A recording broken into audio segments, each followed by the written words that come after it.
গত সপ্তাহে আমরা ৬ জন কলিগ মিলে চলে গেছিলাম গুলবাগিচা রিসোর্টে।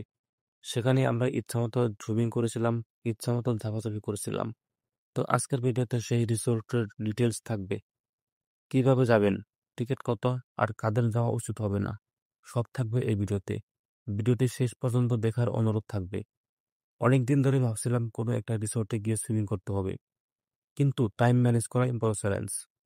অবশেষে আমরা টাইম ম্যানেজ করে গত সপ্তাহে চলে যাই গুলবাগিচা রিসোর্টে। সুইমিং করে গোসলের জন্য গুলবাগিচা কেন সিলেক্ট করলাম? কারণ অন্যান্য রিসোর্টে গেলে সুইমিং এর জন্য আলাদা টিকিট কাটতে হয়, খরচ বেশি লাগে। সেখানে মাত্র 150 টাকা দিয়েই গুলবাগিচায় যাওয়া যায়, যেখানে সুইমিং এর জন্য আলাদা খরচ গুনতে হয় না।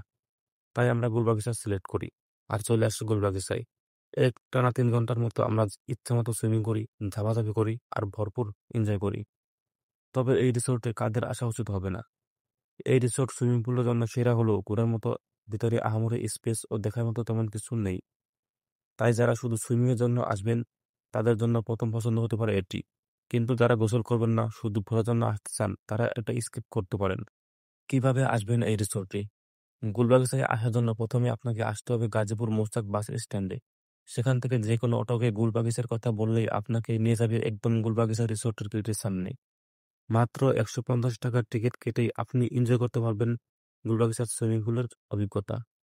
ভিডিওটি কেমন লাগলো অবশ্যই কমেন্ট করে জানাবেন। আর আপনি যাদের সাথে গুলবাগিচায় যেতে চান, তাদেরকে মেনশন দিয়ে জানিয়ে দিতে পারেন।